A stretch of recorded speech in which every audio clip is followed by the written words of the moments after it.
Bismillahirrahmanirrahim. Assalamualaikum warahmatullahi wabarakatuh. Pertama-tama dan paling utama, marilah kita memanjatkan puji serta rasa syukur kita atas hadirat Allah Subhanahu wa taala karena atas berkahan, limpahan dan rahmat serta karunia-Nya sehingga kita masih diberi kesehatan, kekuatan sehingga bisa dapat menyelesaikan tugas presentasi pada kali ini. Sebelum itu, perkenalkan nama saya Muhammad Muhammad Andri Mulia dengan NIM R1C121101. Ini merupakan tugas geodinamika pantai mengenai faktor yang membentuk morfologi pantai.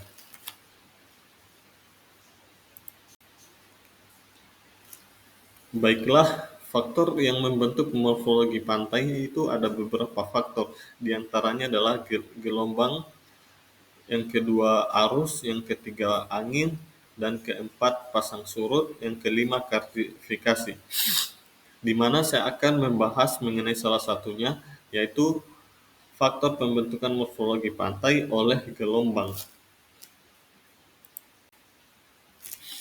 Morfologi yang dihasilkan oleh gelombang, ini di mana gelombang air laut adalah gerakan osilasi atau naik turunnya permukaan air laut yang dihasilkan oleh energi yang merambat melalui air. Energi ini biasanya berasal dari angin yang bertiup di atas permukaan laut, aktivitas tektonik atau gaya tarik-menarik gravitasi antara bumi, bulan, dan matahari. Berikut ini adalah beberapa contoh morfologi yang dihasilkan oleh gelombang. Yang pertama adalah cliff, yang kedua tombolo, yang ketiga lagun atau laguna. Berikut pembahasan mengenai morfologi tersebut. Yang pertama adalah cliff, di mana cliff ini, istilah cliff dalam bahasa Inggris merujuk pada tebing yang curam, di mana yaitu formasi geologis berupa dinding batu yang memiliki kemiringan sangat tajam atau hampir vertikal. Proses pembentukan cliff.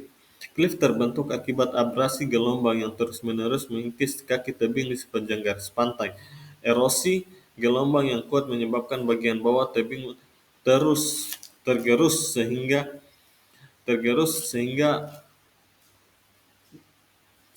tebingnya menjadi lebih curam. Setelah itu ciri-cirinya, berbentuk tebing curam atau vertikal biasanya ditemukan di pantai. Adapun gambar di samping merupakan cliff atau tebing Uluwatu di Bali yang terbentuk oleh abrasi gelombang laut. Yang kedua adalah tombolo. Tombolo adalah bentuk daratan berupa endapan pasir atau material lain yang menghubungkan daratan utama dengan sebuah pulau atau dua pulau yang sebelumnya terpisah. Tombolo terbentuk akibat proses deposisi atau pengendapan material sedimen yang dipengaruhi oleh pergerakan gelombang laut dan arus laut.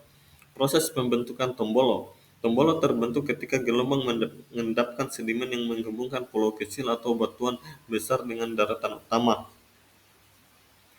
Yang kedua, arus gelombang dari dua arah berlawanan bertemu dan memperlambat kecepatan sedimen sehingga terjadi pengendapan. Ciri-ciri berbentuk daratan samping yang mengembangkan pulau kecil atau batu karang.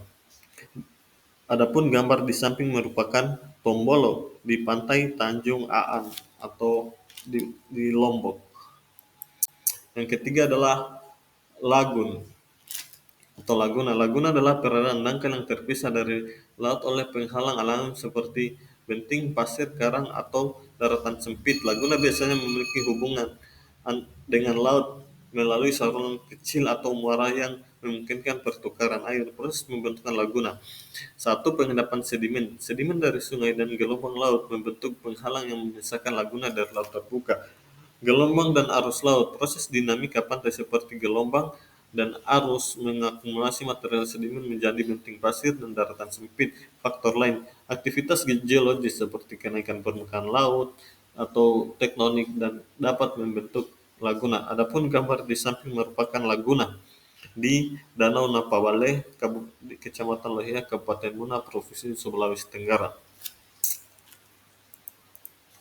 Yang ketiga adalah lagun atau laguna. Laguna adalah perairan dangkal yang terpisah dari laut oleh penghalang alami seperti benting, pasir, karang.